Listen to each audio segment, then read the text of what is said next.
السلام عليكم ورحمة الله وبركاته. الحمد لله والصلاة والسلام على خير خلق الله محمد بن عبد الله وعلى آله وأصحابه ومن والاه. أما بعد، يا مجمّر يوم الكنوز العظيمة يتسنيو كتاب تمرتاتشن. الكنوز العظيمة مالت تلالك دلبوች ካዝናዎች ማለት ነው። ዱንያ ላይ ያሉ ድልብና ካዝናዎች በሙሉ ጠፊዎች ናቸው፣ ወይም በህይወት ያሉ ከደው የሚሄዱ ናቸው። አሊያ ደግሞ ያደለባቸው ያከማቻቸው ባለቤታቸው ጥሏቸው ይሄዳል። የወራሽ መጫወቻ ነው የሚሆኑት። ጠቃሚው አስተማማኙ የሚያኮራው ድልብና ካዝና የአኺራ ድልብ፣ የአኺራ ካዝና፣ የአኺራ ሀብት ነው። المال والبنون زينة الحياة الدنيا والباقيات الصالحات خير عند ربك ثوابا وخير أملا የተባለው ለዚህ ወርቅና ብር፣ ዱንያ፣ ሀብት ንብረት፣ ልጆች የዱንያ ጌጦች ናቸው። الباقيات الصالحات ሷሊህ የሆኑ ጥሩ የሆኑ አላህ ዘንድ የሚወደዱ ባቂያት ምንዳቸው አጅራቸው ቀሪ የሆነ ዚክሮች ዒባዳዎች ኸይሩን የተሻሉ ናቸው ይላል አላህ ተባረከ ወተዓላ። ብዙ ልጅ ወልዶ ከማሳደግ በተለይ ልጆች ሷሊህ ካልሆኑ ለዲን ለአኺራ ካልጠቀሙ ብዙ ሀብት ከማከማቸት አልባቂያቱ ሷሊሃት ሷሊህ ጥሩ የሆኑ ባቂ ቀጣይ የሆኑ መልካም ነገሮች ኸይሩን የተሻሉ ናቸው፣ ጥሩ ተስፋ ናቸው። አጅራቸውም ጠቀሜታቸውም ቀጣይና ዘላቂ ነው ብሏል አላህ። አልባቂያቱ ሷሊሃት ማለት ሶላት ማለት ነው። አልባቂያቱ ሷሊሃት ማለት ዚክር ማለት ነው። ከዚክር ውስጥም ሱብሃነላህ ወልሐምዱሊላህ ወላ ኢላሃ ኢለላህ ወላሁ አክበር ወላ ሐውለ ወላ ቁወተ ኢላ ቢላሂል አሊይል ዐዚም የሚለው ዚክርም፣ ሰደቃም፣ ሐጅን፣ ቁርአን መቅራት እነዚህ ናቸው አልባቂያቱ ሷሊሃት የተባሉት። ይህ አጠር ያለ መጽሐፍ እያንዳንዱ ሙስሊም አኺራ ላይ ሀብታም እንዲሆን እንዳይቸገር የሚረዱ የሚያግዙ መልካም ስራዎችን የተለያዩ ዒባዳዎችን የያዘ ኪታብ። ብዙ ጊዜ ሰዎች ትኩረት ሰጥተው የሚማሩት ሐላል ሐራምን፣ ህግጋትን፣ እምነት ነክ ነገሮችን ብቻ። ይሄ ብቻ በቂ አይደለም። አዎ ባለፈው ደርስ መግቢያ ላይ እንደጠቀስነው የሰው ልጅ አቂዳን አስቀድሞ ፊቅህን አስከትሎ ከምንም በፊት ቁርአን አስተካክሎ ቀርቶ ሊማር ይገባዋል ብለናል። ፊቅህ፣ ሐዲስ፣ ተፍሲር፣ አቂዳ በመማር ብቻ ልናበቃ አይገባንም። ሌሎች ፈዳኢል አዕማል የሚባሉ ነጥቦች አሉ፣ የእውቀት አይነት አለ። ፊቅህን በመማራችን የሥራን አተገባበር አፈጻጸም ነው የምናውቀው፣ ሁክሙን ነው የምናውቀው፣ ሱና ነው ዋጅብ ነው። አቂዳን በመማራችን ሥራ ለማን እንደሚሰራ ነው የምናውቀው። ሐዲስ በመማራችን እንደዚሁ በተጨማሪ አተገባበሩን ነው የምናውቀው።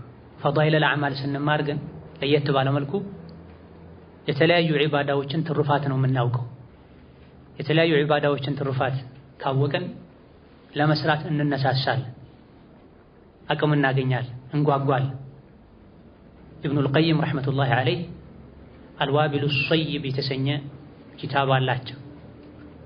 እዛ ኪታባቸው መግቢያ ላይ እንደጠቀሱት ደጋግ ቀደምቶች ከእውቀት ሁሉ ይበልጥ ለነፍሳችን የጠቀመን እውቀት እንዲህ ያደረገ ሰው እንዲህ አለለት፣ እንዲህ ማለት እንዲህ አይነት አጅር ያስገኛል ያለ የሚዘረዝረው የእውቀት አይነት ነው ብሏል። ይሄ ማለት ፈዳኢል አዕማል ማለት ነው።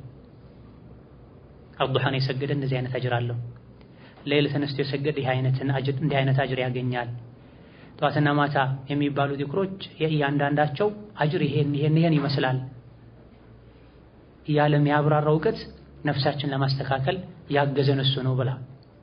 ይሄ ካልተቀላቀለበት ፊቅሁ፣ ነሕው፣ ሰርፉ በተወሰነ መልኩ ቀልብን እንደሚያጠጥር እነ ኢብኑል ቀይም ሌሎችም ተናግረዋል።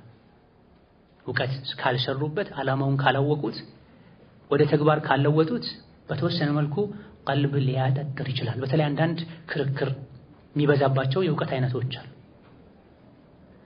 ቀልብ ጠንከር እንዲል ቃሉ ከባድ ስለሆነ ነው ደረቅ እንዲል ሊያደርግ ይችላል። ምን ካልታከለበት ፈዳኢል አልአዕማል ዚክር ረቃኢቅ ቀልብ የሚያረጥቡ ነገሮች ካልተጨመረበት። ለዚህም ነው ብዙ ጊዜ ብዙ ሰዎች ያወቁ የሚያጠፉት የተከለከለውን የሚዳፈሩት መስራት ያለባቸውን ጠቀሜታውን ግዴታነቱን ተወዳጅነቱን የሚያውቁትን ነገር እንኳን ቸላ የሚሉት የተኛ ልብን የሚገርፍ የሚያንቀላፋን የሚያነቃቃ ረቃኢቅ ተዝኪያ ተርቢያ ፈዳኢል ያስፈልጋል። ለዚህም ነው ነቢያችን ሰለላሁ ዐለይሂ ወሰለም በርካታ ህግጋትን ከጥቅም ጋር እያይዘዋቸዋል። ጀናዛን የተከተለ ይሄን አጅር ያገኛል። የታመመን ሰው የጠየቀ መላኢካ ኢስቲግፋር ያደርግለታል። 70 ሺህ መላኢካ ሄዶ እስኪቀመጥ ድረስ ይከቡታል። ሲቀመጥ ደግሞ የጀነት ጫፍ ላይ ቁጭ እንዳለ ነው የሚቆጠረው። ለሙእሚኖች ኢስቲግፋር ያደረገ ባደረገላቸው ሙእሚኖች ልክ አጅር ያገኛል። ከወንድሙ ጋር ከእህቷ ጋር ጉዳይ ለማስፈጸም ለማገዝ ብሎ የሄደ ሰው የሚሯሯጥ ሰው በተለይ የሚረዳቸው የሌለ የቲም የሆኑ በቅርብ የሚያግዛቸው ሰው ከሌለ ሰዎች ጋር ለጉዳይ የሚሯሯጥ ሰው ቀን ሲጾም እንደሚውል ማታ ሲሰግድ እንደሚያድር ሰው ነው ብለዋል አለይሂ ሰላቱ ወሰላም። ሶላተል ጀማዓ በጋራ መስገድ 26 ከ25 ከ27 ድረስ አጅር ያስገኛል።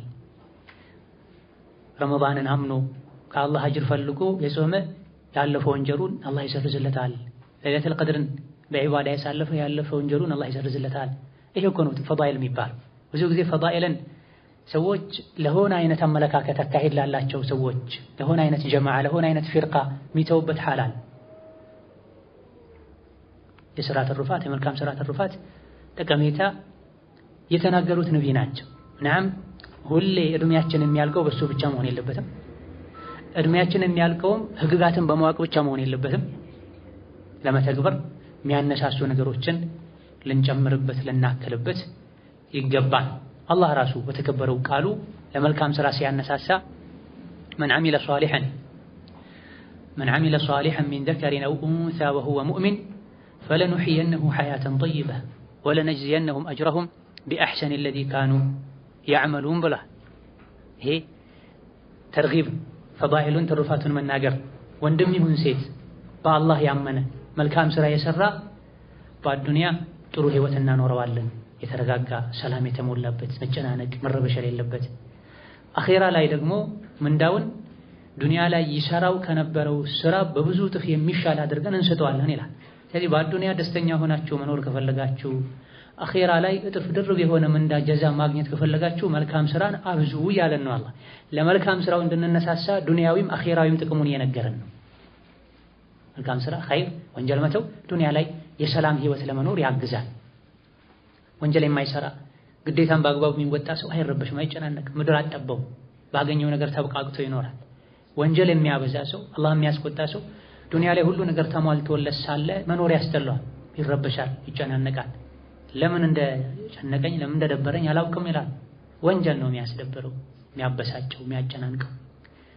ፈጅር ሶላትን በአግባቡ ያልሰገደ ሰው ዐስርን በአግባቡ ያልሰገደ ሰው በአይኑ ሐራም የሚያይ ሰው በመላሱ የሰው ስጋ የሚበላ ሰው ቀልቡ መቼም ጡማኒና ሰላምን መረጋጋትን ሊያገኝ አይችልም። ስለዚህ በአዱንያ ሰላም መረጋጋት ከፈለጋችሁ መልካም ሥራ ስሩ፣ አኺራ ላይም ጀነት ከፈለጋችሁ መልካም ሥራ ስሩ ያለን። ይሄ ነው ከንዝ የሚባለው የአኺራ ድልብ የአኺራ ሀብት የሚባለው። በዚህ ዙሪያ እጅግ በጣም ብዙ ክታቦች ተጽፈዋል። ከጥንት ጀምሮ የሐዲስ የተፍሲር አዋቂዎች ክታቦችን ጽፈዋል በተለያዩ ርዕሶች። ይህ ቀለል ያለ አልኩኑዙል ዐዚማ በሚል ርዕስ በናስር ኢብኑ አብድላህ ኢብኑ ደኺል አልፉሀይድ በሚል ሼኽ የተዘጋጀ የመዲና መስጂድ ኢማም ሶላህ አልቡደይር ክታቡን አይተውት እውቅና የሰጡት ያደነቁት ጥሩ ነው፣ እያንዳንዱ ሙስሊም ሊጠቀምበት ይገባል ያሉለት መጽሐፍ ነው። ክታቡን ስንጀምር ቢስሚላሂር ረህማኒር ረሂም በአላህ ስም እንጀምራለን። የተኛውም መልካምና ጠቃሚ ነገር ሲጀመር ቢስሚላሂር ረህማኒር ረሂም ብሎ መጀመር ሱናና ተወዳጅ። ማንኛውም ጠቃሚ ነገር ሲጀመር የዲን የአኼራ የዕልም ጉዳይም ይሁን ሌላ ዱንያዊ ለሰው ልጆች የሚያስፈልግ የሚጠቅም ነገርም ይሁን ወንጀል እስካልሆነ ድረስ ቢስሚላሂር ረህማኒር ረሂም ቢስሚላህ ብሎ መጀመር ሱና ተወዳጅ። ቢስሚላህ ብለን የምንጀምረው አንደኛ አላህ እንዲያግዘን፣ ሁለተኛ የምናደርገውን ነገር ጠቃሚ እንዲያደርግልን፣ ጉዳት ያለው ነገር ከሆነ ከጉዳቱም እንዲጠብቀን። ለምሳሌ ምግብ ስንበላ ስንጠጣ ቢስሚላህ ማለት ሱና ተወዳጅ። ሰሚላህ ወኩል ቢየሚኒክ ብሏል ነብዩ ሰለላሁ ዐለይሂ ወሰለም። ምግብ ስትጀምር ቢስሚላህ ብለህ ጀምር፣ ስትበላ በቀኝ እጅህ ብላ ብለዋል ነቢ አዘዋል። አደብ ነው የጠበቀ ሱና። ቢስሚላህ ብለን መብላታችን ምግቡ ለሰውነታችን እንዲጠቅም እንዲስማማ፣ እንደዚሁ ደግሞ አላህ በረካ እንዲያደርግልን ሸይጣን አብሮን እንዳይበላ ያደርጋል። ከዚህም አልፎ ምግቡ ውስጥ ሰውነትን ሊጎዳ የሚችል መጥፎ ነገር ቢኖር እንኳ ከልቡ ቢስሚላህ ብሎ የበላ ሰው ምግቡ ውስጥ የነበረን ጎጂ ነገር ቢስሚላህ የሚለው የአላህ ስም ያጠፋዋል፣ ያከሽፈዋል። ኻሊድ ብን ወሊድ ቢስሚላህ ብለው መርዝ ጠጥተው ምንም እንዳልጎዳቸው ተነግሯል ታሪካቸው። መርዝ መሆኑን ያወቁ የዚህ ሀገር ሰዎች ተንኮለኛ ናቸው ተው ያሏቸው መርዝ አምጡ ብሏቸው ቢስሚላህ ብለው ጠጥታ። ይሄ ማንኛውም ሰው አድርጎት ሊያገኙ የሚችል ደረጃ አይደለም። የቂን ሙሉ ሲሆን ተውሂድ ተወኩል ሙሉ ሲሆን ይሄ የሚሳካው። ሻሂድ በሁሉም ሁኔታዎች ላይ ጠቃሚ መልካም ነገሮች ላይ ቢስሚላህ ማለት ተወዳጅ ነው። በተቃራኒው ወንጀል ሲሰራ ቢስሚላህ ማለት ደግሞ ወንጀል። ኸምር የጠጣ አንድ ሰው ቢስሚላህ ቢል ወንጀል፣ ተጨማሪ ወንጀል በአላህ ስም ማሾፍ ነው ይሆን። ማንኛውንም ሐራምና የተከለከለ ነገር የሚሰራ ሰው ቢስሚላህ ከማለት መታቀብ አለበት፣ ሁለት ጥፋት እንዳይሆን። ኸይር የሚሰራ ሰው ግን ልብስ ሲለበስ፣ ቤት ሲገባ፣ ምግብ ሲቆረስ፣ መጽሐፍ ስናነብ፣ ስንጽፍ ቢስሚላህ ብሎ መጀመር ጠቃሚና አስፈላጊ ነው። በአላህ ስም ነው መጀመረው ከሱ እገዛ ፈልጌ በረካ እንዲያደርግልኝ ከጅዬ ማለት ነው። አርረህማን አርረሂም የአላህ ስሞች ናቸው፣ የአላህ ባህሪዎች ናቸው። አርረህማን እዝነቱ ሰፊና ቋሚ የሆነ ማለት ነው። እዝነቱ ሰፊና ለሁሉም የሚደርስ ማለት ነው። አርረሂም ማለት ደግሞ እዝነቱን ራሱ ለፍጥረታቱ ባሉበት የሚያደርስ ማለት ነው። አርረህማን ሰፊ እዝነት ያለው ማለት ነው። አርረሂም ማለት ደግሞ እዝነቱን እሱ ራሱ የሚያደርስ ለፍጡራኑ ማለት ነው። እዝነቴን የፈለገ ስጦታዬን የፈለገ መጥቶ ይውሰድ የማይል ማለት ነው። ለምሳሌ ዝናብ የአላህ ስጦታ የሚመጣው ከሰማይ ነው። አላህ ተባረከ ወተዓላ እኔ ጋር ዝናብ የሚባል ለሰው ለእንስሳት ለምድር ለሁሉ ነገር የሚያስፈልግ ጸጋ አለ፣ የፈለገ መጥቶ ይውሰድ ቢል ማን ነው ሰማይ ወጥቶ ዝናብ ማውረድ የሚችለው? አላህ ተባረከ ወተዓላ በረሕመቱ ነው ዝናብ የሚሰጠው። ምድር ላይ ያለው ውሃ በሙሉ እንዲጠፋ አላህ ቢያደርግ ማን ነው ውሃ ሊያመጣላችሁ ውሃ ሊፈጥርላችሁ የሚችለው ብሎ አላህ ጠይቆናል። ማንም አይችልም። መልሱ ከአላህ ውጪ ውሃ ሊያመጣ የሚችል የለም። ይሄን ውሃ ወደ ሰዎች የሚያደርሰው አላህ ራሱ፣ ሌሎችንም ለሰው ልጆች የሚያስፈልጉ ጸጋዎችን የሚሰጣቸው የሚያቀርብላቸው አላህ ነው። ከዛልክ ረሂም የቂያም ቀን ለምእምናን ልዩ እዝነት ያለው ማለት ነው። ረህማን ዱንያም አኺራም ላይ ለሙስሊሙም ለካፍሩም ለሰውም ለእንስሳው የሚያዝንበት ባህሪው አርረህማን ይባላል። ረህመቱን እዝነቱን ውጤቱን ለፍጡራኑ የሚያደርስበት ባህሪውና አኺራ ላይ ለሙእሚኖች ብቻ የሚያዝንበት ባህሪው አርረሂም ይባላል። የቂያም ቀን የሚያዝነው ለሙእሚኖች ብቻ ነው። ካፍሮች የቂያም ቀን የአላህን እዝነት አያገኙም። አልሐምዱሊላህ አልሙቀዲመህ መግቢያ ማለት ነው። አልሙቀዲመህ ማለት መግቢያ ማለት ነው። ኪታቡ ስለያዛቸው ዋና ዋና ርዕሶች ለመጻፍ ያነሳሳው ምክንያት የሚነገርበት የኪታብ ክፍል ነው። ሙቀዲማ መግቢያ መቅድም። አልሐምዱሊላህ የተሟላ ምስጋናና ውዳሴ ለአላህ ይሁን፣ ሁሌም የተመሰገነ። ወሰላቱ ወሰላሙ ዐላ ረሱሊላህ ሶላትና ሰላም የአላህ መልእክተኛ ነቢ ሙሐመድ ላይ ይሁን፣ ወዐላ አሊሂ ቤተሰቦቻቸው ላይ፣ ወሶሕቢሂ ባልደረቦቻቸውም ላይ ጭምር የአላህ ሶላትና ሰላም ይስፈን። አማ ባዕዱ ከዚህም በመቀጠል ነቢ ላይ የአላህ ሶላት ይስፈን ማለት ዱዓ ነው። እኛ ለነቢዩ ዱዓ እያደረግንላቸው አላህ ተባረከ ወተዓላ እንዲያከብራቸው ደረጃቸውን ይበልጥ ከፍ እንዲያደርገው ከመላእክቶች ጋር ከተከበሩ መላእክቶች ጋር ስማቸውን ክብራቸውን አላህ ተባረከ ወተዓላ እንዲያወሳ ዱዓ ማድረግ። ሶላት በቋንቋ ደረጃ ዱዓ ማለት ነው። ምን ሰግደው ሶላት የተባለው ውስጡ ላይ ዱዓ ስለሚበዛ። ስለዚህ ነቢ ላይ ሶላዋት ማውረድ ማለት ለነቢ ዱዓ ማድረግ ማለት። እኛ እንዴት ለነቢ ዱዓ እናደርጋለን? የኛ ዱዓ ለሳቸው ምን ያደርግላቸዋል? ሁሉን ነገር አላህ አሟልቶላቸው የለም ወይ ከተባለ አው አሟልቶላቸዋል። ነገር ግን እኛን ነቢ ላይ ሶላዋት አውርዱ ብሎ አዘውናል። ተጠቃሚዎች እኛ ነን። አንድ የነቢ ላይ ሶላዋት ያወረደ ሰው አላህ 10 ጊዜ እሱ ላይ ሶላዋት ያወርድበታል ተብሎ አላህ በጥሩ ያወሳዋል፣ ይምረዋል፣ ደረጃውን ከፍ ያደርግለታል ማለት። የእሳቸውን ውዴታ የምንገልጽበት መንገድም ነው ሶላዋት። ሱናውን በጠበቀ መልኩ ቢድዓው ሳንገባ ነው። ሶላዋት ያበዛ ሰው አላህ ወንጀሉን ይመራዋል። ሶላዋት የሚያበዛ ሰው አላሁመ ሰሊ ዐላ ሙሐመድ ወዐላ አሊ ሙሐመድ በተለያየ መልኩ ሶላዋት የሚል ሰው አላህ ወንጀሉን ያራግፍለታል፣ ሐሳብ ጭንቀቱን ያቀልለታል። ነብዩ ሰለላሁ ዐለይሂ ወሰለም ትክክለኛ ሐዲስ ተናግረዋል። እኛ ላይ ካላቸው ሐቅ መሃል አንዱ ነው ስማቸው ሲጠራ ሰለላሁ ዐለይሂ ወሰለም መባል አለበት። ስስታም ሰው ማን ነው ከተባለ የነብይ ስም ተወስቶ ሰለላሁ ዐለይሂ ወሰለም የማይል ሰው ነው ተብሏል። ወሰላቱ ወሰላሙ ዐላ ረሱሊላህ ሰላም ሶላት የአላህ መልእክተኛ ላይ ይሁን። ሰላም ይታወቃል። ሰላም ከአደጋ ከችግር አላህ ሰላም ያርጋቸው ነብይን ማለት ነው። ሞተው ሳለ እንዴት ይሄን እንላለን? አኺራም ላይ ሆነው አላህ ሰላም እንዲያደርጋቸው ዲናቸውን ሰላም እንዲያደርግ ኡመታቸውን ሰላም እንዲያደርግ ታስቦበት ነው ሶላትና ሰላም ነብይ ላይ ሆነ የሚባል። ወዐላ አሊሂ ቤተሰቦቻቸው ላይ አል ማለት ቤተሰብ ማለት ነው። እንደዚሁ ደግሞ ተከታይም ማለት ነው። በሳቸው በመላው ተከታዮቻቸውም ላይ የአላህ ሶላትና ሰላም ይስፈን። የነብይ ቤተሰቦች ሙስሊም የሆኑትን ነው የሚመለከተው። ሙስሊም የሆኑ ነበሩ፣ ኩፍራቸው ላይ ሞቱ አሉ። ባለቤቶቻቸው፣ ልጆቻቸው፣ የልጅ ልጆቻቸው፣ አጎቶቻቸው ያመኑትና አባስ፣ ሐምዛ አጎቶቻቸው ልጆች እና አቂል እና አሊ ኢብኑ አቢ ጣሊብ እና ጃዕፈር እዚህ ውስጥ ይካተታል። ሷህቢሂ ባልደረቦቻቸው ማለት ሱሐባ ማለት ነብዩና ሰለላሁ ዐለይሂ ወሰለም በአካል ያገኘ ለቅጽበትም ቢሆን አብሯቸው የቆየ በሳቸው ያመነ ሳይከፍር የሞተ ማለት ነው። የሰለመ ከነብይ ጋር የተገናኘ ለሰከንዶችም ቢሆን ያያቸው ዲኑ ላይ የሞተ ሱሐቢ ይባላል። የሱሐባን ደረጃ ማንም አይደርስም ነብዩን ያገኘ ሰው ካልሆነ በስተቀር። ነብዩን ያገኙ ሱሐቦችም በደረጃ ይበላለጣሉ። ሁሉም ሱሐቦች አንድ አይደሉም። አቡበክር ስዲቅን የሚያክል ሱሐባ የለም። ከዛ ቀጥሎ ዑመር ናቸው፣ ከዛ ዑስማን ናቸው፣ ከዛ አሊ ኢብኑ አቢ ጣሊብ ናቸው፣ ከዛ አሸረቱል ሙበሸሪን ናቸው።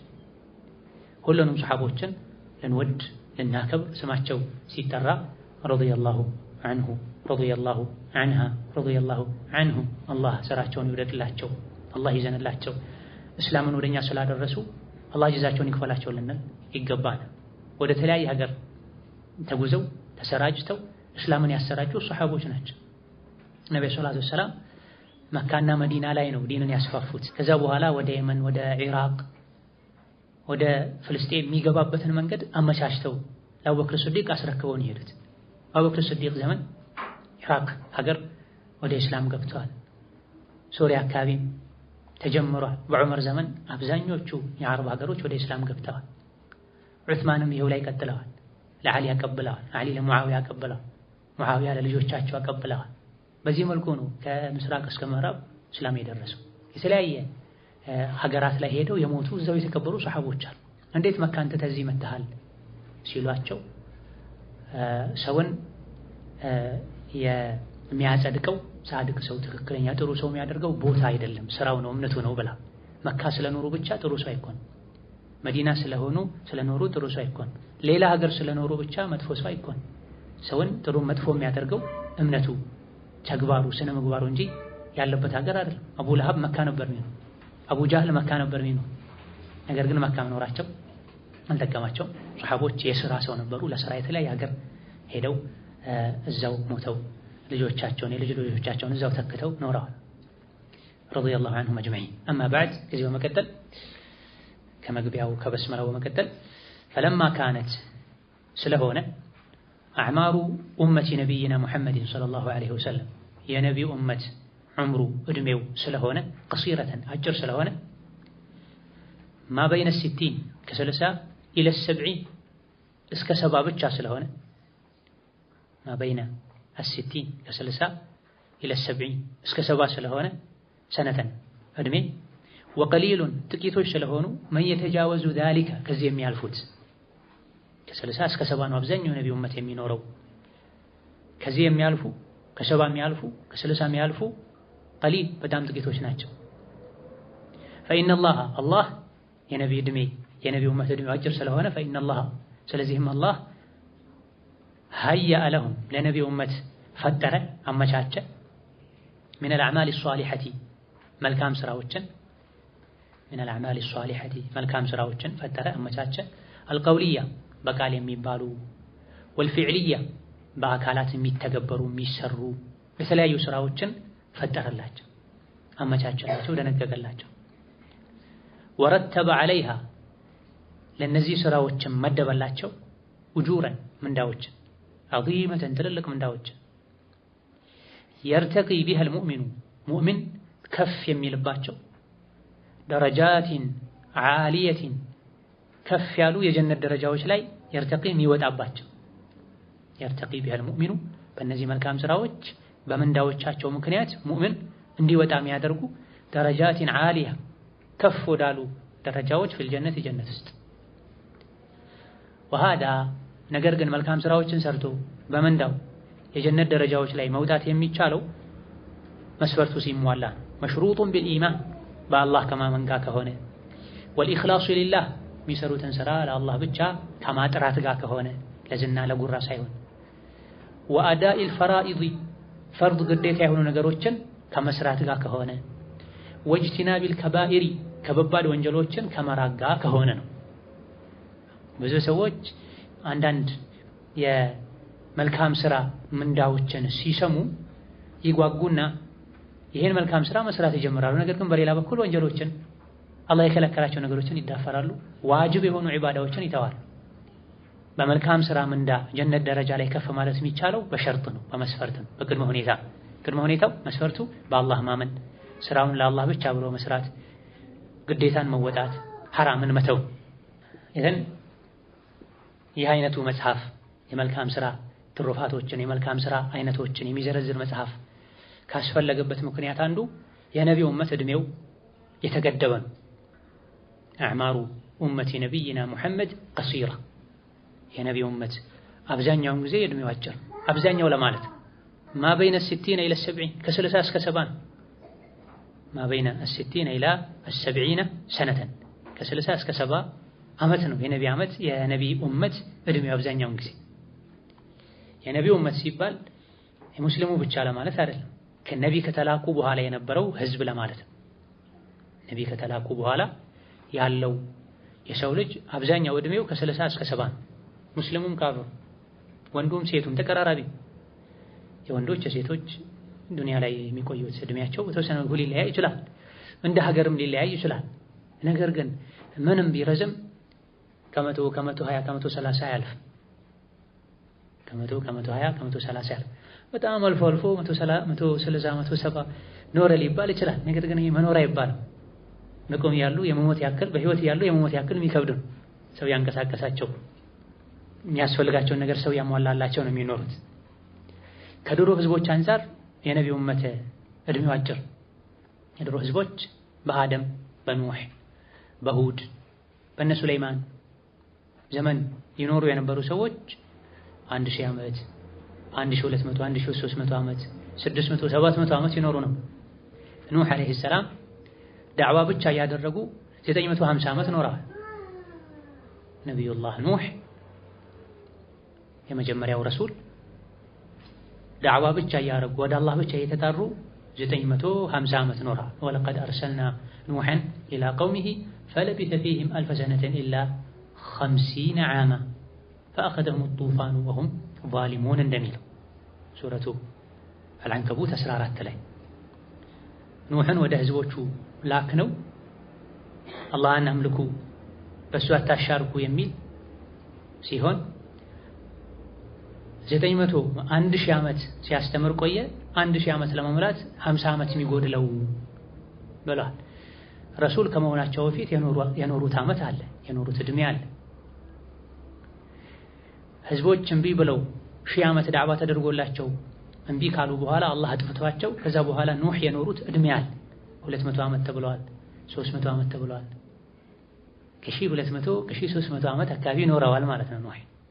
ከዛም በኋላ የነበሩት እየቀነሰ ቢሄድም በቀላሉ 200 300 400 ይኖሩ ነበር። የነቢዩ ኡመት ግን ከአብዛኛውን ጊዜ ከ60 እስከ 70 ነው የሚኖረው። አልፎ አልፎ 120 30 ሊኖር ይችላል። ታዲያ ከዚህ ፊት የነበሩ ሰዎች 1000 ዓመት 500 600 ዓመት የኖሩ ብዙ መልካም ስራ የመስራት እድል አግኝተዋል። የነቢዩ ኡመት እድሜው አጭር ከመሆኑ አንፃር ለሌሎች የተሰጠው እድሜ ስላልተሰጠው ሐቁ አልተነካም ወይ አልጎደለበትም ወይ የሚል ጥያቄ ሊነሳ ይችላል። የተለያዩ በቀላሉ በአጭር ጊዜ የሚሰሩ የላቀ ብዙ አጅር የሚያስገኙ ዒባዳዎችን ግን አላህ ለነቢዩ ኡመት ሰጥቷል። የድሮቹ ስራ ይበዛባቸው ነው፣ ህጉም ይጠብቅባቸው ነው። ልብሳቸውን ነጃሳ ከነካው ወይም ይጥሉታል ወይም ቆርጠው ይጥሉታል እንጂ ማጠብ አይቻልም። ቆዳቸውን ሁሉ ሰውነታቸውን ነጃሳ ከነካው ፍቀው ነበር የሚያነሱት። ዘካም ላይ ከፍ ያለ መጠን ነበር ያለባቸው። ጾምም ላይ ሌሊቱን አብዛኛውን ይጾማሉ። ከተኙ በኋላ ተነስተው መብላት አይችሉም። ከበድ ያለ ነበር። ይሄን ሁሉ ለነቢዩ ኡመት አላህ አንስቷል። ትንሽ ስራ ሰርተው ብዙ አጅር እንደሚሰጣቸው ተናግረዋል በትክክለኛ ሐዲሶች። ለይለቱል ቀድርን ሰጥቷቸዋል። ለይለቱል ቀድር አንድ ሌሊት ናት። በዒባዳ ያሳለፋት ሰው የ1000 ወር አጅር ታስገኛለች። 1000 ወር ማለት 83 ዓመት አካባቢ። በየዓመቱ ረመዳን ለይለቱል ቀድር አለ ያለ ምንም ጥርጥር። ረመዳንን በተለይ የመጨረሻ 10 ቀኖችን በዒባዳ በኸይር ያሳለፈ በአንድ ሌሊት ዒባዳ የ83 ዓመት ዒባዳን አጅር ያገኛል ማለት ነው። ይሄ ከዚህ በፊት የነበሩ ህዝቦች ያልታደሉት እድል። ሌሎችም ዝክሮች ዒባዳዎች አሉ። ስለዚህ እድሜያቸው አጭር ስለሆነ ከ60 እስከ 70 ስለሆነ ኢማሙ ትርሚዚ ከአቡ ሁረይራ በዘገቡት ሐዲስ ተነግሯል። ይሄ የነቢ ሐዲስ ነው። አዕማሩ ኡመቲ ማ በይነ 60 ኢላ 70 ብለዋል ነቢ ሰለላሁ ዐለይሂ ወሰለም። የኡመቴ እድሜው ከ60 እስከ 70 ነው፣ ከዛም ያልፉ በጣም ጥቂቶች ናቸው ብለው እድሜያችሁ ትንሽ ነው ኸይር ስራ ላይ ተሽቀዳደሙ ማለታቸው። አላህ ደግሞ ሀየአ ለሁም ለነቢዩ ኡመት አመቻችቷል ሚነል አዕማሊ ሷሊሐቲ ከመልካም ስራዎች አልቀውልያ በቃል የሚደረጉ ወልፊዕልያ በአካል የሚተገበሩ የመልካም ስራ አይነቶችን አላህ አመቻችቷል።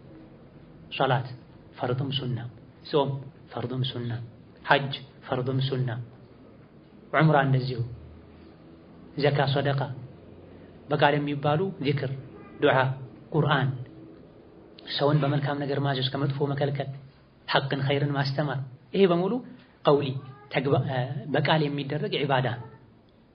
በእያንዳንዱ ፊደል የቁርአን ፊደል 10 እስከ 700 አጅር ይገኛል። 30 ጁዝ ቁርአን 114ቱን የቁርአን አንቀጽ በዚያ ውስጥ ያሉ ፊደሎችን ባነበቡ ቁጥር የቃል ዒባዳ እያደረገን። ዒባዳ ሶላት ብቻ የሚመስላቸው፣ ሐጅ ብቻ የሚመስላቸው ሰዎች አሉ። ጾም ብቻ የሚመስላቸው ሰዎች አሉ። መልካም ንግግር ራሱ ዒባዳ።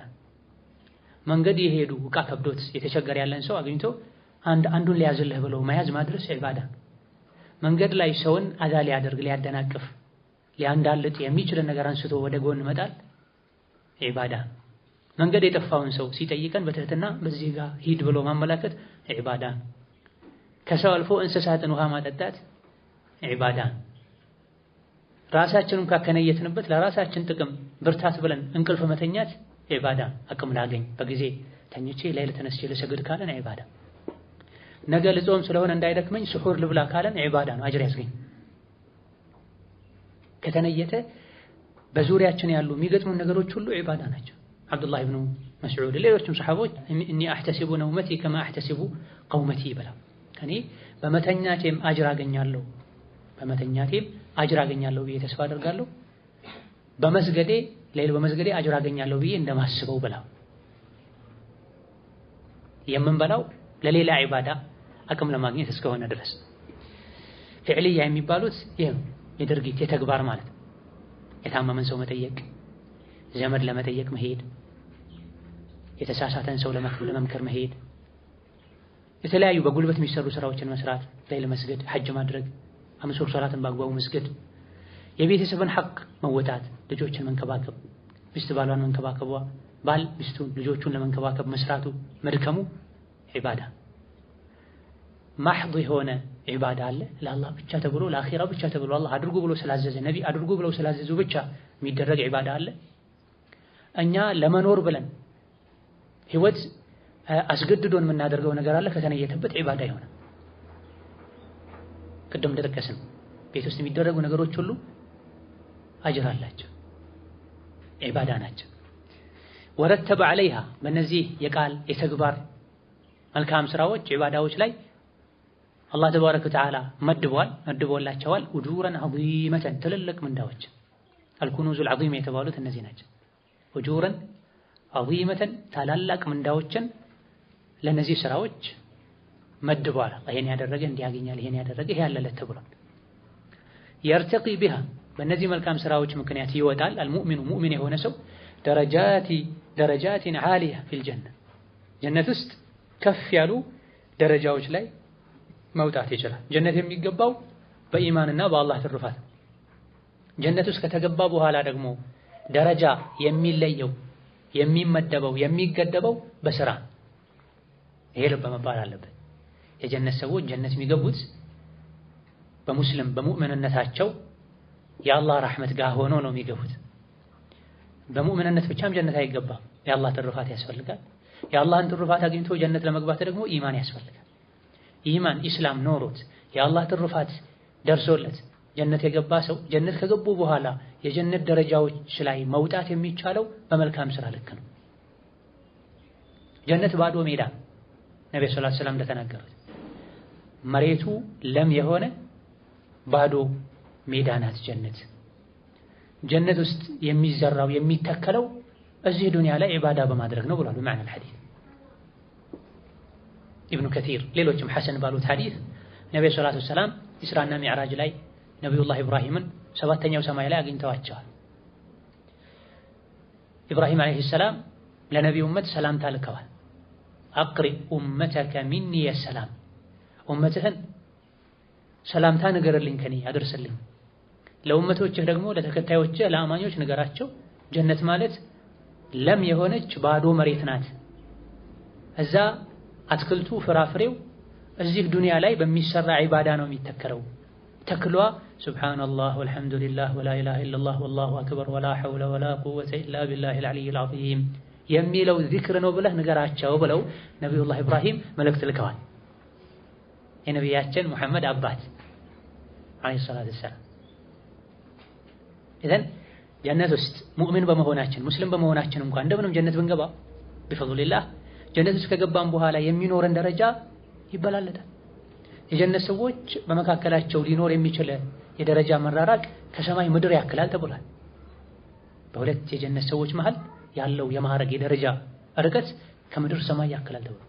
ግን ሁሉም በተሰጠው ተብቃቅቶ ተደስቶ ይኖራል።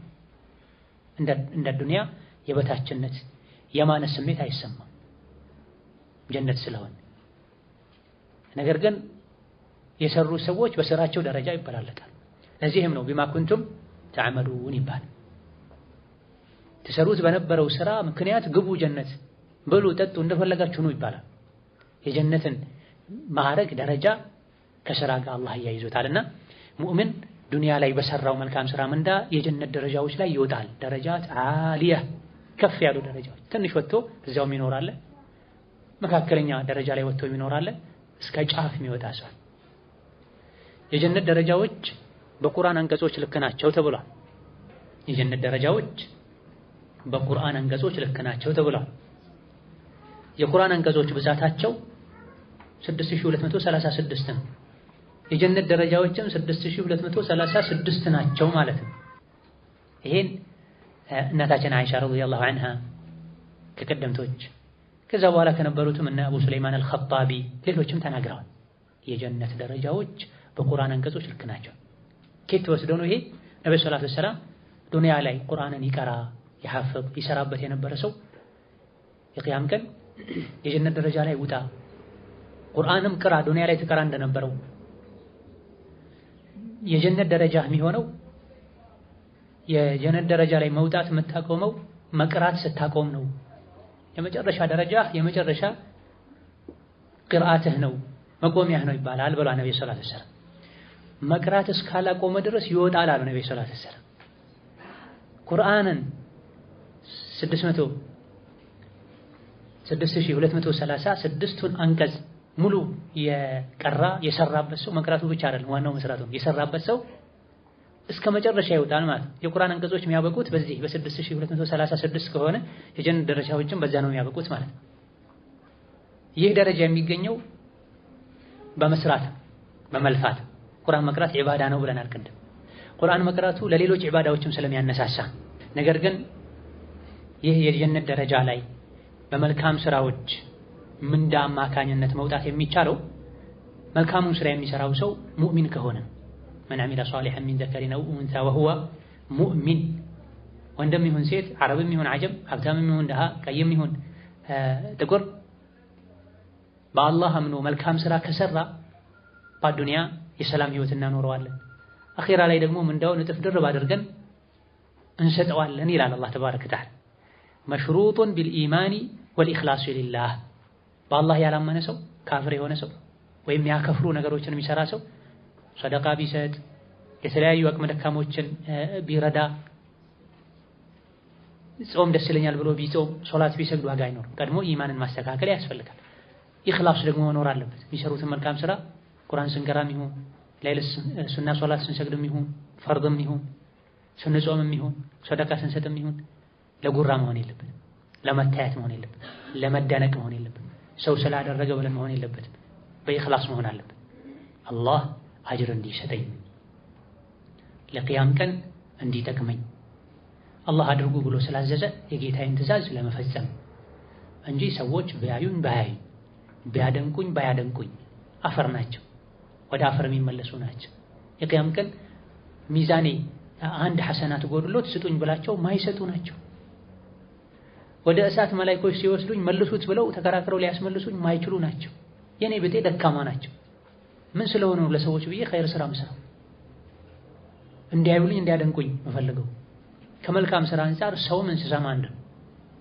ከመልካም ስራ ውስጣችን ላይ ሊፈጥረው ከሚገባው ስሜት አንፃር እዚህ ጋር ሶላት ስንሰግድ ዶሮም ይኖር ሰውም ይኖር በግም ይኖር ሰውም ይኖር ሁሉም ያው ናቸው። የምሰግደው ለረቡል ዓለሚን እስከሆነ ድረስ ከብት ስላለ ወይም ዶሮ ስላለ ሶላቴን ላስተካክል አይባልም።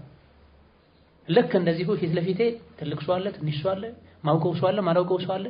ሶላቴ ላይ ለውጥ ላድርግ አበደን አይባል። ሰደቃዬ ላይ ለውጥ ላድርግ አይባል።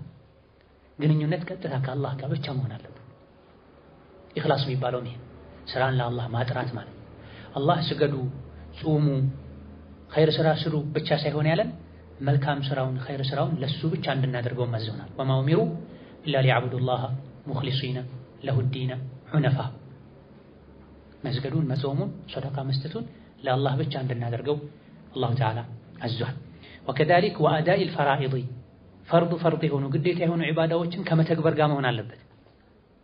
ዋጅብ የሆኑ ግዴታ የሆኑ ዒባዳዎችን ማይሰራ ሰው አጅር ያስገኛሉ የሚባሉ ተጨማሪ ፈዳኢል አዕማሎችን ቢሰራ አላህ ፈርድን ሳይቀበል በፊት ሱናን አይቀበል።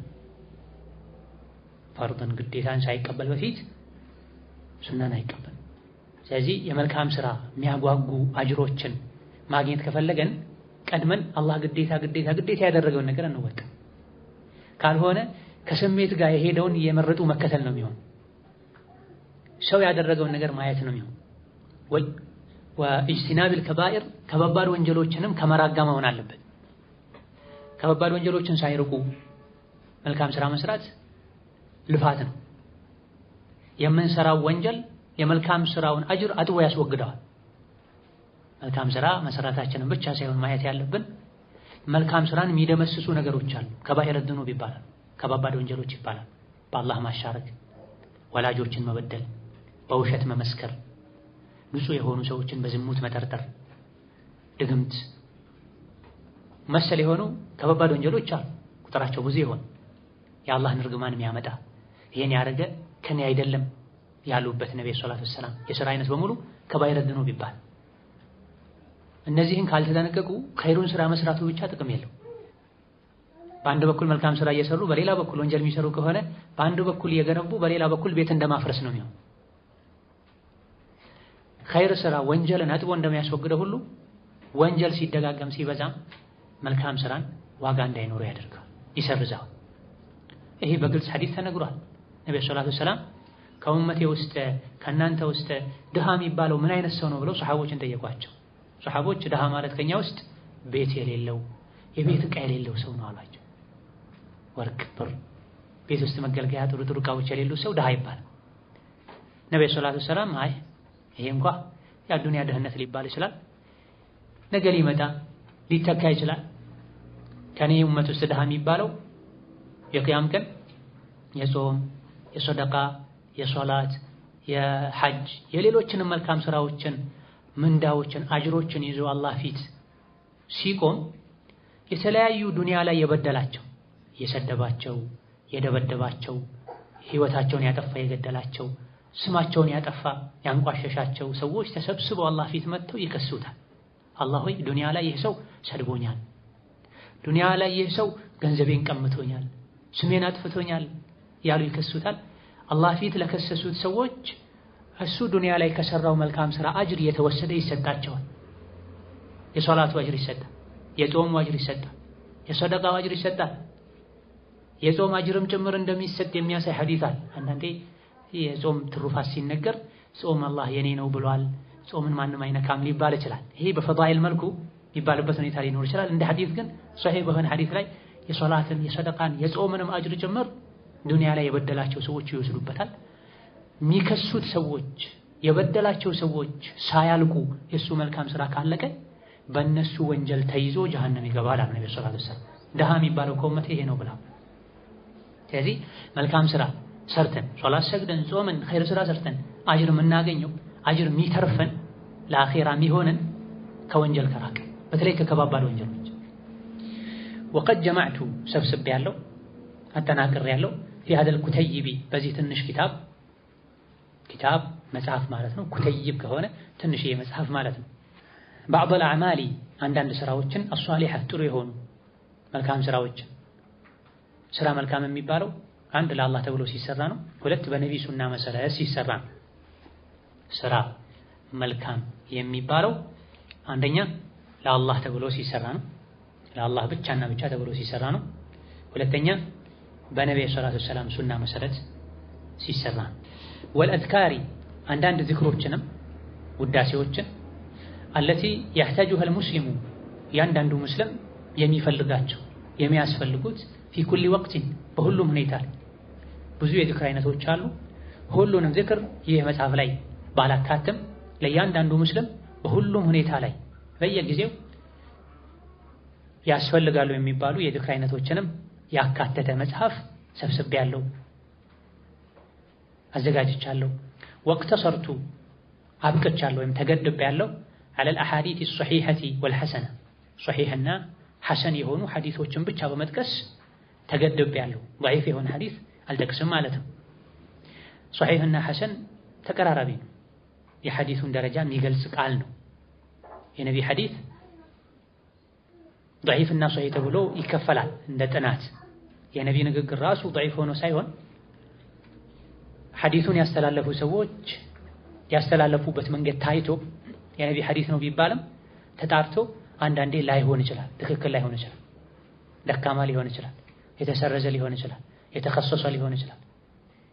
ይሄ ሁሉ ተጣርቶ ያለፈ ሐዲስ ትክክለኛነቱ የታወቀ ማስረጃ ይሆናል። በእነዚህ አይነት ሐዲስ የተነገረ መልካም ስራ ይሰራል ይባል ዘንድ ሐዲሱ ወይም ሷሂህ መሆን አለበት ወይም ሐሰን መሆን አለበት። ሷሂህ የሚባለው ያስተላለፉት ሰዎች ብቃት ያላቸው፣ ንቃት ያላቸው፣ ዕውቀት ያላቸው፣ ጥንቃቄ የሚያደርጉ ሲሆኑና የተላለፈበት ሰነድ መሃል ላይ ክፍተት የሌለው ከማን እንደሰማ በዝርዝር እገሌ ከገሌ እገሌ ከገሌ ብሎ እስከ ነቢ ማስተሳሰር የሚችል ሲሆን ሷሂህ ይባላል። ሐሰን የሚባለውም ይሄ ራሱ ሆኖ ነገር ግን ከንቃት አንፃር ከሂፍዝ ችሎታ ከንቃት አንፃር ከፊተኛው ይልቅ ትንሽ ወረድ ካለ ደካማ ደረጃ ካልደረሰ ሐሰን ይባላል። ሶሒህም ሐሰንም በአቂዳም ይሁን በፍቅህም ይሁን በአህካም በህግጋትም ይሁን በትሩፋት ስራም ይሁን ይሰራበታል ትክክለኛ ሐዲስ። ከዚህ በተቃራኒ ግን ضعيف የሚባል ሐዲስ አለ።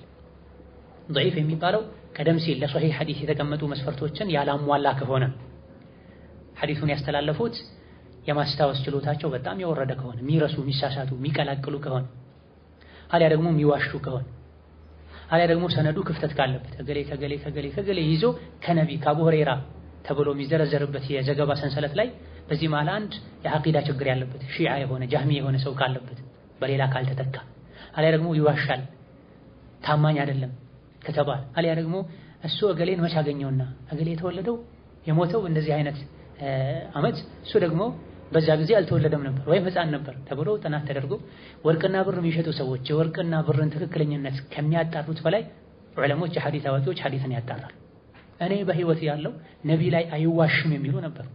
ጊዜያቸውን በሙሉ ለነቢ አለይሂ ሰላቱ ወሰላም ዲን ጠባቂነት አሳልፎ የሰጡ ማለት ነው። እነ ቡኻሪ እነ ኢማሙ ዳረቁጥኒ እነ ኢማም ሙስሊም እነ አቡ ዳውድ እነ ኢማም አህመድ የሕያ ኢብኑ መዒን አሊ ኢብኑ መዲኒ ሌሎችም ሐዲስ ሊቃውንቶች አሉ። እነ ኢማሙ ሻፊዒ ኢማሙ ማሊክ በፊቅሁ እስከ ጥግ እንደሄዱት ሁሉ በሐዲሱ ደግሞ እነ ኢማሙ አህመድ እነ ኢማሙ ቡኻሪ የሕያ ኢብኑ መዒን ሌሎችም በሐዲስ የነቢይን ሱና ጠብቀዋል። ሆን ብለው ነቢ ላይ መዋሸት የሚፈልጉ ሰዎች ነበሩ። ዲኑን ለማንቋሸሽ ዲኑ ውስጥ የሌለን ነገር ዲኑ ውስጥ ለማስገባት ነቢ ላይ የሚዋሹ የሚቀጥፉ ሰዎች ነበሩ። ضعيف ከሚባለው ውጪ ከፍ ብሎ የደካማነት ደረጃው በጣም ከፍ ያለ መውዱዕ ይባላል። መውዱዕ ማለት የተቀጠፈ ማለት ምንም መሰረት የሌለው ማለት። በዚህ መልኩ ነቢ ላይ የተዋሹ 14000 የሚደርሱ ሐዲሶች አሉ። ምንም የማያውቅ ሰው የነቢ ሐዲስ ብሎ ተቀብሎ ይሰራበታል። ነገር ግን የእስላም ጠላቶች፣ የፖለቲካ ሰዎች፣ የዘር ሰዎች፣ ዘረኛ የሆኑ ሰዎች ራሳቸውን በሆነ መልኩ ከፍ ለማድረግ ብለው በነቢ ስም የቀጠፉት ሐዲስ አሁን ላይ የሶሻል ሚዲያ በተሰራጨበት ማንኛውም ሰው በድፍረት በድርቅና ብድግ ብሎ ሐዲስ ያለ በሚያስተላልፍበት ዘመንም እንደዚህ አይነት ሐዲሶች እየበዙ መሰረተ ቢስ የሆኑ ማን እንደዘገባቸው ዑለሞች ማን ሷሂህ እንዳለው ማይታወቅን ሐዲስ የሚያሰራጩ ሰዎች ይሄን ለእንዲህ አይነት ሰው ለዚህ አክል ሰው አስተላልፍ ይሄ አይነት ነጅር ታገኛለሽ ይሄን ካላስተላለፍክ እንደዚህ ትሆናለህ እንደዚህ ትሆኛለሽ እያሉ ነቢ ላይ በድፍረት የሚዋሹ ሰዎች በዚህ መልኩ በሐዲስ አይሰራ። ሐዲሱን ማን ዘገበው? ቡኻሪ ዘግቦታል ወይ? ኢማም ሙስሊም ዘግቦታል ወይ? እነ ኢማም አህመድ እነ ኢብኑ ተይሚያ እነ ኢማም አልባኒ ሷሂህ ብለውታል ወይ ተብሎ መጣራት አለበት። ሱብሃንአላህ የዲን ምንም አይነት ምልክት ማይታይባቸው ሰዎች የሚያንቀጠቅጥ ሐዲስ ይልካሉ። ይሄን ካላረክ እንዲህ ትሆናለህ እንዲህ ትሆኛለሽ በ20 ቀን ውስጥ እንደዚህ ይገጥምሻል ይሄን እንደዚህ አድርጎ እንደዚህ በለጸገ እዛ ደረሰ እዚህ ገባ እዚህ ወጣ ስንትና ስንት ቡኻሪ ሙስሊም የዘገቧቸው በል ቁርአን ላይ የተነገሩ ህግጋትን ዞር ብለው ማያዩ ሰዎች እንደዚህ አይነቱ ደካማ ሐዲስ መሰረተ ቢስ ሐዲስ ለማሰራጨት ግን አቅሙን ያገኛል። የሸይጣን ሴራ። ድሮ ነቢ ላይ ዋሹ የነበሩ ይቀጥፉ የነበሩ ሰዎች የዘረጉት መረብ ውስጥ የገቡ ናቸው። ሻሂድ በሶሒህ ሐዲሶች አይገደባለሁ ያሉት ለዚህ ትሩፋትን በተመለከተ ፈዳኢል አልአዕማልን በተመለከተ በጣም ብዙ ደካማ ሐዲሶች ስላሉ ማለት ነው። حسب التخريج الذي تم توضيحه في نهاية كل حديثة حسب التخريج عند حديث زرزر الذي تم توضيحه تقلزو عندما يقنيو في نهاية كل حديث كيان داندو حديث مجرش علي تقلزو عند ميقنيو لمثالي قزام مستلي يمجمع حديث وعن معاذ بن جبل قال النبي بلو مجرش علي من الآن البخاري 73 ይላል።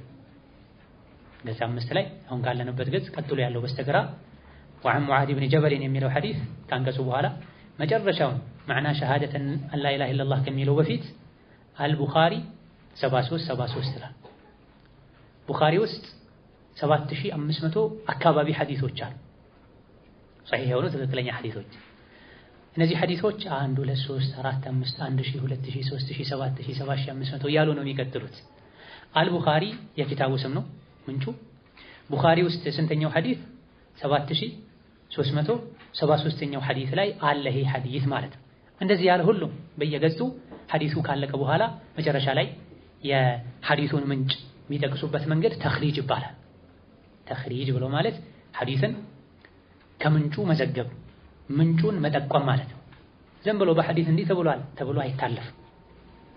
አንዳንዴ የሐዲሱን ትክክለኝነት ካረጋገጡ ዑለሞች የሚታመኑ የሚታወቁ ከሆነ ሁሌ መጥቀሱ ላያስፈልግ ይችላል። ሁሌም ደግሞ መጥቀሱ የሚያስፈልግበት ሁኔታ ይኖራል። ርዕሱ በጣም አነጋጋሪ ከሆነ ሐዲሱ ብዙ ሰዎች ያላወቁት የማያውቁት ግር የሚያስብል ከሆነ ጥርጣሬን ለመቁረጥ ለማስወገድ ቡኻሪ እንደዘገቡት አቡ ዳውድ እንደዘገቡት ይባላል። ወማ ዳመት አዱንያ ዱንያ እስከሆነች ድረስ هي مزرعة الآخرة የአኺራ አዝመራ እርሻ እስከሆነች ድረስ ወጀንዩ ቲማሪሃ አዝመራው ፍሬው የሚለቀመው የውመል ቂያመቲ የቂያማ ቀን እስከሆነ ድረስ ፈልአጅደሩ ቢልሙእሚኒ ለእያንዳንዱ ሙእሚን የሚገባው ከሱ የሚጠበቀው አን የስተጊለ ወቅተሁ ጊዜውን መጠቀም ነው የሚገባው ፊማ ዩፊድሁ በሚጠቅመው ነገር ላይ ፊ ዱንያ ወልአኺራ በዱንያም በአኺራ ላይ ወየሕሪሷ መጓጓትም ይጠበቅበታል ግዴታ ይሆንበታል አላ ጀሚዕ ሐሰናቲን መልካም ስራዎችን የመልካም ስራ አጅሮችን ከሲራ ብዙ የሆኑ ጅደን በጣም ብዙ የሆኑ የመልካም ስራ ምንዳዎችን ክፍያዎችን ዋጋዎችን ማጠራቀም ይኖርበታል። ዱንያ ላይ ሀብት ብር ወርቅ ከሚያጠራቅሙት በላይ የሰው ልጆች ፊ ውጁሂ አዕማል ልብር የተለያዩ የመልካም ስራ አይነቶችን በመስራት የተለያዩ የመልካም ስራ አይነቶችን በመስራት ብዙ ሐሰናት ሊሰበስብ ይገባዋል። ሚነል አቅዋሊ በቃል የሚደረጉ መልካም ስራዎችን በመጠቀም ዚክር፣ ቁርአን፣ ሰው ማስተማር ወለአዕማሊ የሚተገበሩ በአካላት የሚሰሩ ስራዎችን በመስራት በገንዘብ የሚሰሩ ስራዎችን በመስራት ነገር ግን مع حضور القلب ልብን ሰብሰብ ከማድረግ ጋር ልብ ተበታትኖ ትኩረት ሳያደርግ የተሰራ ስራ ብዙ አይጠቅምም። ወስትሽዓሪ ዐظመቲላህ የአላህን ተባረከ ወተዓላ ትልቅነት ከማሰብ ጋር አላህ ተባረከ ወተዓላ ትልቅ ነው ታላቅ ነው ያየኛል ጥራት ያለው ስራ እንጂ አይቀበልም የሚል ስሜት ውስጥ ላይ ከመፍጠር ጋር እስትሽዓር ማለት ይሄ ውስጥ ላይ ስሜት መፍጠር ያ ስሜት የአላህን ትልቅነት እንዲያውቁ የሚያደርግ ስሜት ከመፍጠር ጋር ሊየስዐደ ቢሃ የሰው ልጅ እድለኛ ይሆን ዘንድ ይደሰት ዘንድ ቢሃ በሰራው መልካም ስራ መቼ የውመል ቂያመቲ የቂያም ቀን ወሊየትቁለ ቢሃ ከፍ ይልለት ዘንድ ይከብድለት ዘንድ ሚዛኑሁ የመልካም ስራ ሚዛን ይሄ እጅግ በጣም ትኩረት የሚሻ ንግግር ነው። ወማ ዳመት ዱንያ ዱንያ እስከሆነች ድረስ هي مزرعة الآخرة የአኺራ እርሻ የአኺራ አዝመራ ዱንያ ዱንያ ላይ ያልዘራ አኺራ አጭዶ ወቅቶ የሚበላው አይኖርም ለቅሞ የሚበላው አይኖርም።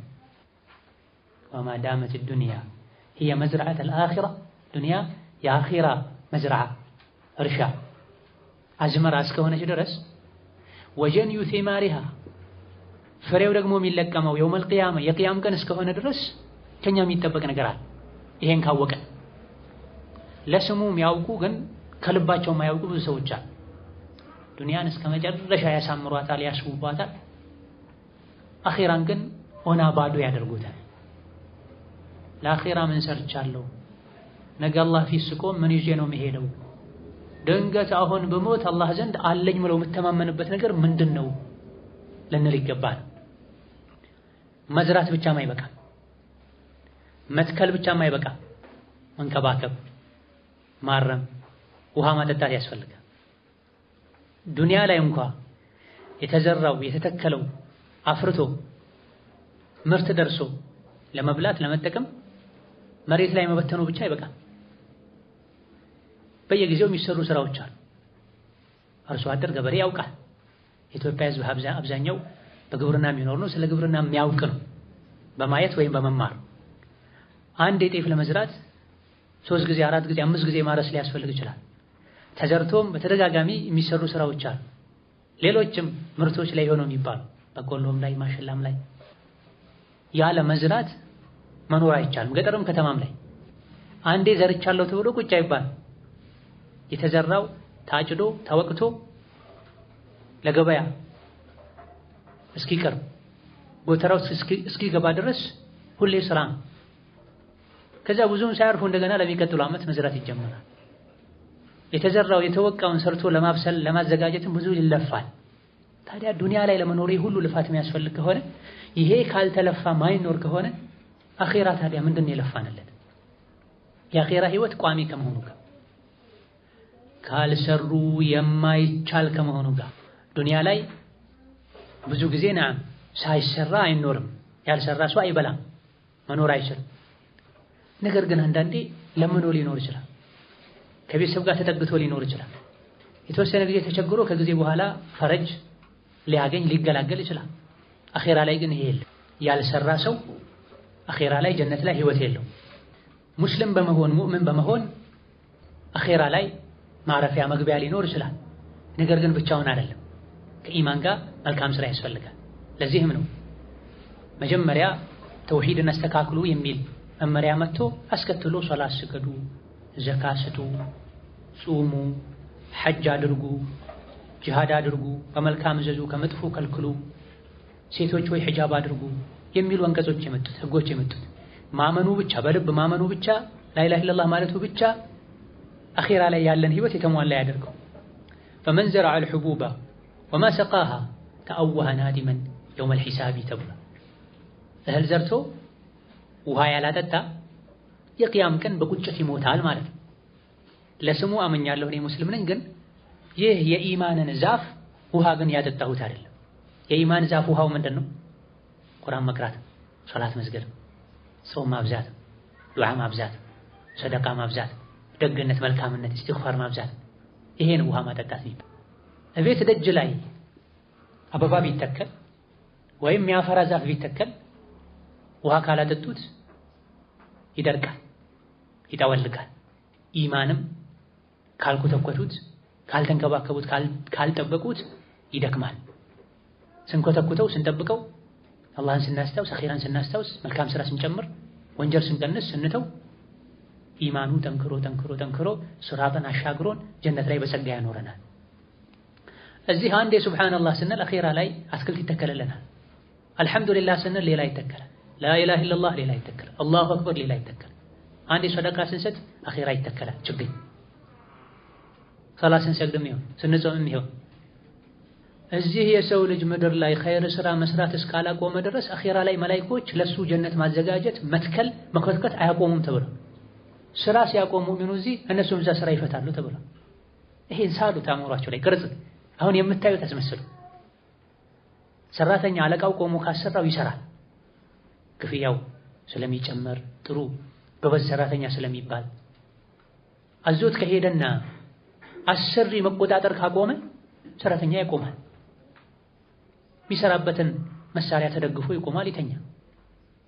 ቆሞ ተከታትሎ ማሰራት ስራ ውጤታማ እንዲሆን ያማረ እንዲሆን እንደሚያደርገው ሁሉ እኛም እዚህ ሳናርፍ ማረፍ ባለብን ጊዜ እንጂ ማረፍ ባለብን ልክ እንጂ ሳናርፍ መልካም ስራ ከሰራን አኺራ መላእክቶች የኛን ማረፊያ መስተንግዶ ጀነት ከማዘጋጀት ከማሟላት ከማዋብ አይቆጠም፣ ከማስዋብ አይቆጠም። ለዚህም ነው የጀነት ሰዎች ጀነት ከገቡ በኋላ መላእክቶች የገቡ ሰላሙን አለይኩም ቢማ ሰበርቱም ይሏቸዋል። ሰላም ለእናንተ ይሁን በመታገሳችሁ ይሏቸዋል። ምን ላይ? መልካም ስራ መስራት ላይ፣ ወንጀልን መተው ላይ በመታገስ ነው ጀነት የሚገባ። መልካም ስራ ለመስራት ሶብር ያስፈልጋል። ወንጀል ለመተው ሶብር ያስፈልጋል። ሴት ልጅ የባሏን ሐቅ በአግባቡ ለመወጣት ሶብር ከሌላት አትችልም። ልጆቿን በተርቢያ በእስላም ኮትኩታ ለማሳደግ ሶብር ከሌላት አትችልም። ሒጃብ በትክክል ለመልበስ ሶብር ከሌላት አትችልም። ብዙ ነገሮች ይፈትኗታል። መስጂድ መታ መድረሳ ሄዳ ተምራ ራሷን ለመቀየር ሶብር ከሌላት አትችልም። ትንሽ ሞክረው አይገባኝም ብለውም ይተዋል። ትንሽ ሞክረው ቦታው ሩቅ ነው ብለውም ይተዋል። ትንሽ ሞክረው አስተማሪው ያቆራርጣል አርፍዶ ይመጣል ብለውም ይተዋል። ሶብር የሌላቸው ሰዎች ናቸው የሚያደርጉ። የአኺራ ህይወታችን ከዱንያ ሐላችን ጋር የተያያዘ። ዱንያ ላይ የለፋ አኺራ ላይ ያርፋል። ዱንያ ላይ ያለፋ አኺራ ላይ ይደክማል። ዓሚለቱን ናሲባ ተስላ ናረን ሓሚያ። ይሄን ቁርአን ላይ የተነገረ ዱንያ ላይ የሰራ ለአላህ የሰራ አላህ በፈቀደው ባዘዘው መልኩ ነቢ ባስተማሩት በደነገጉት መልኩ የሰራ አኺራ ላይ ማረፍ ነው። የሥራውን ውጤት ማየት ነው። መብላት መጠጣት መስራት የለም እዚህ ለሰራ። እዚህ ግን ያልሰራ ሰው አኺራ ይሰራል። የሱ ስራ ምንድነው? ከእሳት የተሰራ በእሳት የተሞላ የእሳት ተራራ አለ እሳት ውስጥ ጀሃነም ውስጥ። እዚህ አልሰራም፣ አልሰግድም፣ አልጾምም፣ ኸይር አልሰራም፣ ከወንጀል አልርቅም ያለ ያ ጋራ ላይ እየወረደ እንዲደክም ይደረጋል ተብሏል። ሱረቱል ጋሺያን ሲፈስሩ አንዳንድ ሙፈስሮች በዚህ መልኩ ፈስራ ዓሚለቱን ናሲባ ሚጠቁሩ ሚያፍሩ ሚዋረዱ ፊቶች አሉ። ያን የቂያም ቀን የፊት ባለቤቶች ማለት ነው፣ ሰዎች ማለት ነው። ዓሚለቱን ሚሰሩ ናሲበቱን ሚደክሙ ውጤት የሌለው ድካም። እዚህ ዱንያ ላይ ትንሽ ስራ ሰርቼ ደክሜ አኺራ ላይ አላርፍም ካሉ እዛ ውስጥ ሁሌ የእሳት ተራራ ላይ የወረዱ ካቴና ሰንሰለት የጎተቱ እንዲደክሙ ይደረጋል ተብሎ የነቢዩ ኡመት እዚህ ሐዲስ ላይ ቅድም እንደተነገረው ከ60 እስከ 70 ከዛ በፊት የሚሞቱ ብዙ ናቸው። በ30 በ40 በ50 በ15 በ20 የሚሞቱ ብዙ ናቸው። አሁን ላይ እድሜው ከገፋው ይልቅ ብዙ የሚሞተውም ወጣቱ ነው። ሞት ቀጠሮ የለው። ህፃን ነው፣ አዋቂ ነው፣ ነፍሰ ጡር ናት፣ አራስ ናት፣ ሙሽራ ናት፣ አያውቅ። አጀል ከመጣ መጣ። ልዘጋጅ፣ የሰው ቃል ልመልስ፣ የበደልኩት አለ ይቅርታ ልጠይቅ፣ አያውቅ። ኢዛ ጃአ አጀሉሁም ላ የስተኽሩነ ሰዓተን ወላ የስተቅዲሙን። አጀል ከደረሰ ለሰከንድ ወደፊት ወደ ኋላ ይባል። አረ መልካም እቅድ አለኝ ቁርአን የሐፈዝኩ ነው ልጨርስ፣ አይሆንም። ነገ ሰርግ አለ፣ አይሆንም። ልጅ እያጠባው ነው ገና ሳምንቱ ነው፣ አይሆንም። የለም ሞት በዚህ መልኩ ነው ይመጣው። በየትኛው ጊዜ እንደሚመጣ የማያውቅ ሰው ጊዜው አጭር ከመሆኑ አንፃር መስራት፣ መልፋት፣ መድከም አለበት። ፈኢዛ ፈረግተ ፈንሰብ። አንድ መልካም ስራ ሲጨርስ ወደ ሌላኛው ተነሳ፣ ድከም። እዚህ ያልደከመ አኺራ ይደክማል። الدنيا ድካም ትንሽ ነው። ድካምም አይባልም፣ ለአላህ መድከም እረፍት ነው። ኸይር ስራ እየሰሩ የሚደክሙት ድካም ወላሂ እረፍት ነው፣ ሰዓዳ ደስታ። አሪሕና ቢሃ ያ ቢላል ነበር የሚሉት ነብዩ ሰለላሁ ዐለይሂ ወሰለም። ቢላል ሆይ ይቃም በልና እስቲ እረፍት ስጠን። ሶላት ውስጥ ሲገቡ ያርፉ ነበር ማለት። አላ ቢዚክሪላሂ ተጥመኢኑ አልቁሉብ። የቢላልን ታሪክ ብዙዎቻችን እናውቃል። ቢላል ኢብኑ ረባህ መካ ላይ እንደሱ የተሰቃየ ሰው አልነበረም። ምናልባት እነሱ መያ ካልሆነ በስተቀር እነሱ ለትንሽ ጊዜ ተሰቃዩ። ጠራራ ፀሐይ ላይ መሬት ላይ ተጥሎ እግሩ ታስሮ ትልቅ ቋጥኝ ድንጋይ ግመል የሚሸከመው ድንጋይ ደረቱ ላይ ተደርጎ እየተገረፈ ሁበልበል ነቢ ሙሐመድን ስደብ የተባለ አያላደርገውም። አንዴ ሁበልበል አሐዱን አሐድ ጌታዬ አንድ ብቻ ነው፣ አንድ ብቻ ሙሐመድን ስደብ አሐዱን አሐድ አንዴ ብቻ በል ከዚህ እንገላግልሃለን። አልችልበትም እኔ እናንተ የምትሉትን ማለት አልችልም፣ መላሴ ሸይ ነኝ። ይሄን ሁሉ የሆነው የደከመው የዱንያን ጠፊነት ስላወቀ ነው። ሊያልቅ እንደሚችል ስለተረዳ ነው። አለቀ በትክክልም ፈረጁ መጣ። አቡበክር ስዲቅ ገዝተው ነፃ ወጣቸው። ከዛ በኋላ አቡበክርን ሰይዱና አዕተቀ ሰይደና ተብላ ዑመር ነው ያሉላቸው። አቡበክር የኛ የሱሐቦች ሁሉ አለቃ ነው፣ ሌላኛውን አለቃችንን ቢላልንም ነፃ ያወጣልን እሱ ነው ብላ የሙእሚኖች የሱሐቦች ሙአድን መሆን ይችላል።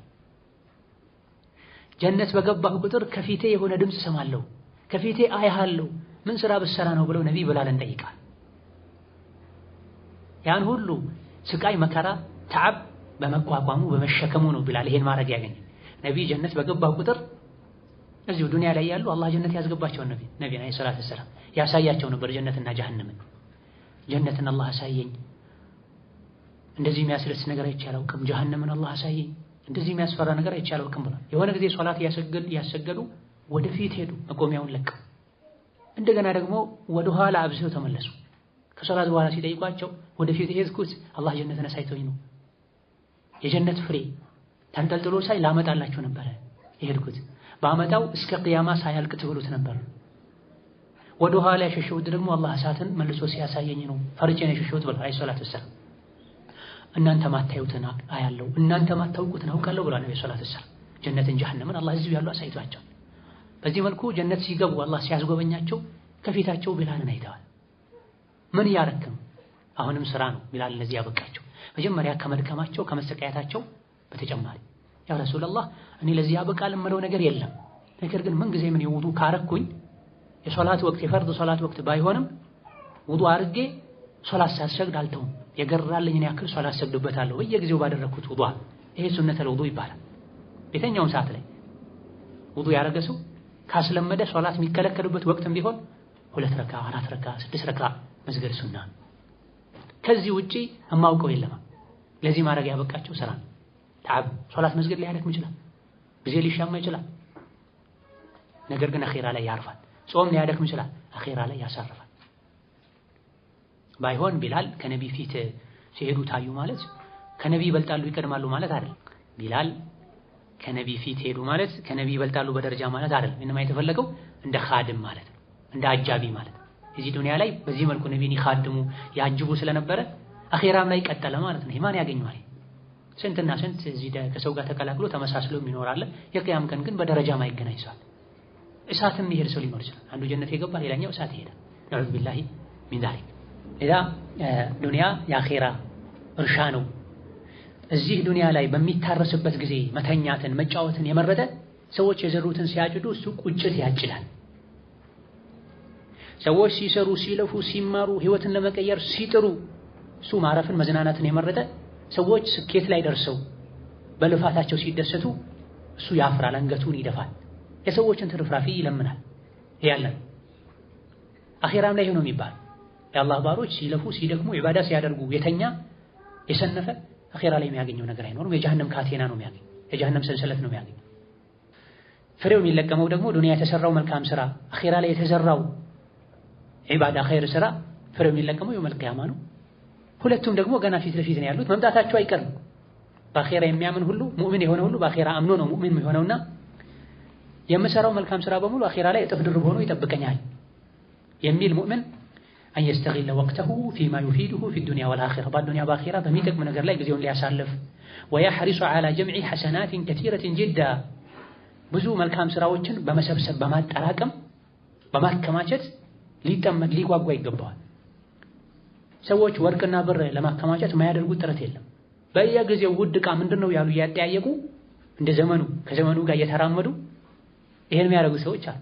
ይሄን ያክል ግራም ወርቅ አለኝ፣ ይሄን ያክል ግራም ብር አለኝ፣ ይሄን ያክል ብረት አለኝ፣ ምን አለኝ እያሉ የሚያወሩ ሰዎች አሉ። አኺራስ ላይ ምን አለህ ምን አለሽ ነው ትልቁ ቁም ነገር። ይሄ ሊሄድ ይችላል፣ ሊከስር ይችላል፣ ሊወረስ ይችላል። ማይጠፋው አላህ እጅ የገባው አላህ ዘንድ የደረሰው ወመን ያዕመል ሚነ ሷሊሓቲ ፈላ የኻፉ ዙልመን ወላ ሀድማ የሚል አንቀጻል። በአላህ ያመነ መልካም ስራ የሰራ ፈላ የኻፉ ዙልማ ያልሰራውን ሰርተሃል ተብሎ አይጫንበትም፣ ወላ ሀድማ የሰራው መልካም ስራም አይካድም ብሏል አላህ። ይሄ ነው የሚያረከው የሚያስደስት። ዱንያ ላይ ያለን ነገር ሊጠፋ ይችላል፣ እኛ ጥለነው ልንሄድ እንችላለን። ስለዚህ ብርና ወርቅ ለማከማቸት ከምንጥረው ከምንሽቀዳደመው ከምንጓጓው በላይ ውጁህ አዕማል ቢር ልከቲራ ብዙ የመልካም ስራ አይነቶችን አልአቅዋል በቃል የሚባሉ አልአዕማል በአካል የሚተገበሩ በገንዘብ የሚሰሩ በጉልበት የሚሰሩ በምላስ የሚባሉ በልብ የሚታሰቡ አላህን ማክበር አላህን መውደድ አላህን በሱ መመካት የዒባዳ አይነቶች አሉ፣ ውስጣዊ ውጫዊ የሚባሉ እነዚህን ማብዛት ይኖርብናል። ግን ማዕ ሁዱሪ ልቀልቢ ልብን ሰብሰብ ከማድረግ ቁርአን እየቀሩ ግራ ቀኝ የሚያዩ ዱዓ እያደረጉ ወደ ላይ ወደ ታች የሚያዩ ሰዎች እየሰገዱ አርፈው ሰከን ብለው ማይሰግዱ ሰዎች ልባቸው አልተሰበሰበም ማለት ነው።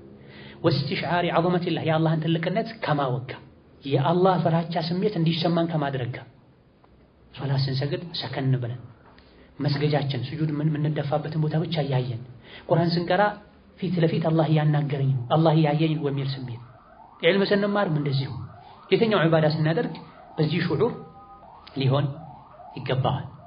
ይሄኔ ነው የቂያም ቀን ሰዓዳ የሚገኘው እድለኝነት የሚገኘው ሚዛንም የሚከብደው። መልካም ስራ ስንሰራ መልካም ስራ ላይ ስንጓጓ ስንፈጥን መልካም ስራውን ስንሰራ አይነቱን ስንቀላቅለው አንዱ ስራ ቢከስርብን ሌላኛው ላይከስር ይችላል።